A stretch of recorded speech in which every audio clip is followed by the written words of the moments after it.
Euzu billahi mineşşeytanirracim. Bismillahirrahmanirrahim. Elhamdülillahi rabbil alamin. Ves salatu vesselamu ala rasulil amin. Ve seyyidina Muhammedin ve alihi't tahirin ve sahbihi ecmaîn. Esselamu aleyküm aziz ve değerli izleyicilerimiz.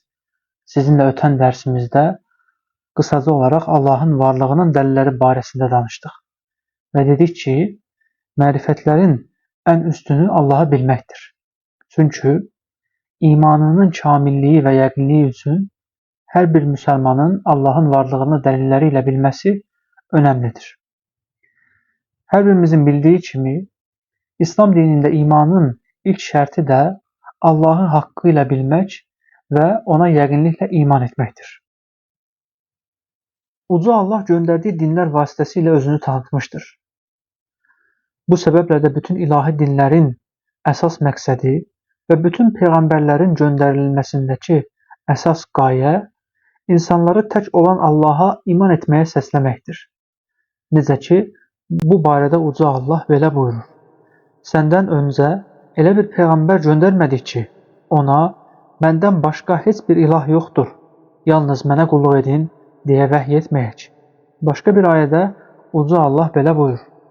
Həqiqətən Nuhu öz qövmünə elçi olaraq gönderdik. O, qövmüm, Allah'a ibadet edin, ondan başqa sizin heç bir ilahınız yoxdur. Elə isə Allah'tan çəkinmirsinizmi? Demişdi. Ve diğer bir ayədə Uca Allah belə buyurur. Səmud qövmünə də qardaşları Salihi peygamber olarak gönderdik. O demişti, ey qövmüm, Allah'a ibadet edin, sizin ondan başqa heç bir ilahınız yoxdur. Bu ayələrdən də aydın olur ki, peygamberler tək olan Allah'a ibadet etmeye ve ona heç bir şeyi şərik qoşmamağı təbliğ etmək üçün göndərilmişlər. Bugünkü dərsimizdə İslam dininin öğretmiş olduğu Allah təsəvvürünə keçmədən öncə, İslamdan öncəki dinlərin necə bir Allah təsəvvürünə sahib olduqlarını öğrenmeye çalışacağıq. Çünki elə İslamın öncəki dinləri təsdiqləyici olaraq göndərilməsindəki məqsəd də insanlardakı yanlış təsəvvürləri ortadan qaldırmaqdır.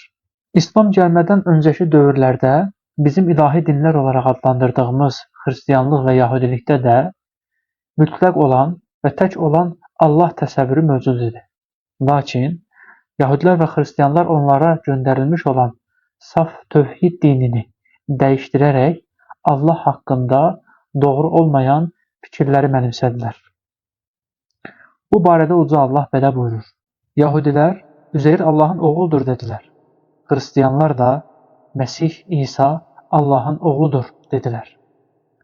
Onların ağızları ilə söylədiyi bu sözlər daha əvvəl kafir olmuş kimsələrin sözlərinə bənzəyir. Diğer bir ayədə Uca Allah belə buyurur. Onlar, yəni Yahudilər, Allah'ı qoyub xaxamlarını, Hristiyanlar da rahiblərini və Məryəm oğlu İsa Məsihi özlərinə ilah qəbul etdilər. Halbuki onlara yalnız bir olan Allah'a ibadət etmələri əmr olunmuşdu. Başqa bir ayədə, ey kitab əhli, dininizdə həddi aşmayın və Allah barəsində haqdan başqa bir şey söyləməyin. Məryəm oğlu İsa Məsih ancaq Allah'ın peyğəmbəri və Məryəmə göndərmiş olduğu ol sözünün nəticəsi və ondan bir ruhdur. Bu ayələrdən də görüldüyü kimi, Quran, Hristiyanların və Yahudilərin Allah haqqında mənimsəmiş olduqları yanlış təsəvvürləri rədd edir. Onlar bir zamanlar onlara göndərilən saf dini təhrif etdilər, Tövratı və İncili dəyişdirdilər. Yahudilər Həzrəti Uzeyri, Hristiyanlar isə Həzrəti İsa'nı yer üzündəki ilah və Allah'ın sanki bir oğluymuş kimi qəbul etdilər. Halbuki bu peyğəmbərlər onlara sadəcə Allah'a ibadət etmələri üçün göndərilmişdi. İslamdan öncəki dönəmlərdə insanların mənimsəmiş olduqları bir çox dinlər mövcud idi. Və demək olar ki, bütün dünyanı politeizm, yəni bütpərəstlik inancı əhatə etmişdi. Və hətta bəzi araşdırmalarda sadəcə Hinduizm inancında insanların inandıkları ilah sayısının 300 milyon olduğu deyilir. Ərəbistan yarımadasında yaşayan və öncəsində Hz. İbrahimin Hənif dininə inanan ərəblərə gəldikdə, onlar da bütün dünyaya yayılmış olan bütpərəstliyə mübtəla olmuşlardı.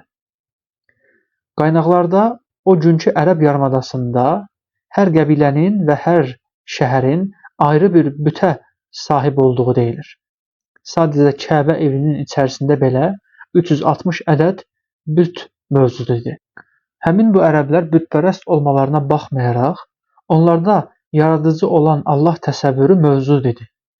Ancaq ibadət etdikləri digər ilahların da müstəqil şəkildə Allahla bərabər xeyir və zərər verməyə qadir olduğuna, ruzi vermə, öldürmə və diriltmə gücünə sahib olduqlarına inanırdılar. Bu barədə Uca Allah belə buyurur: Əgər onlardan göyləri və yeri kim yaratmışdır deyə soruşsan, əlbəttə onları qüdrətli və hər şeyi bilən Allah yaratmışdır deyəcəklər. Başqa bir ayədə isə belə buyurulur: De ki, elə isə deyin görək, əgər Allah mənə bir zərər yetirmək istəsə, Allahdan başqa ibadət etdikləriniz onun zərərini dəf edə bilərlərmi? O dönəmdə ərəblərin Allahdan başqalarına ibadət etmələrinə səbəb, Quranda da ifadə edildiyi kimi, həmin ilahların onları Allaha yaxınlaşdırmalarına və Allah qatında onlar üçün şəfaətçi olacaqlarına inanmaları idi. Həmin bu ilahların başında Lat, Uzza və Mənat kimi bütlər gəlirdi. Ərəblərin eyni zamanda Allahın isimlərinin sonlarına müənnəslik, yəni dişilik ətf edərək, bu bütlərin Allahın qızları olduqlarına inandıqları da deyilir. Tarixçilərə görə ərəblərin bu bütlərə sitayiş etmələri miladdan öncəsinə qədər dayanır. Bu insanlar bütlərini düzəltdikləri ilahların olduqları yerləri ziyarətgah halına çevirib, onlar üçün orada qurbanlar kəsib nəzirlər verirdilər. Tarixi qaynaqlarda və həmçinin İbn Abbasdan rəvayət edilən bir hədisdə Məkkəli müşriklərin və xüsusən də Qureyş ilə Səqif qəbiləsinin ibadət etdikləri bütlərdən biri olan Latın, əvvəllər həcc ziyarəti üçün Kəbəyə gələn zəvvarlara təmənnasız xidmət edən salih insanlardan biri olduğu deyilir. Uzza isə ərəblərin önündə qurban kəsdikləri və üzərinə qılınclarını asaraq dua etdikləri ağacdan başqa bir şey deyildi. Bu ağacı ilk dəfə ilahlaşdıran şəxsin Qatafan qəbiləsinə mənsub olan Zalim bin Əsəd olduğu deyilir.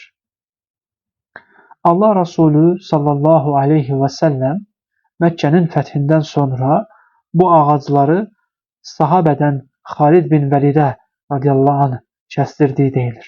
Uca Allah insanlara hidayət olaraq göndərdiyi kitabında belə buyurur: Onlar Allahı qoyub özlərinə nə bir xeyir, nə də bir zərər verə bilən bütlərə ibadət edir və bunlar Allah qatında bizim şəfaətçilərimizdir deyirlər.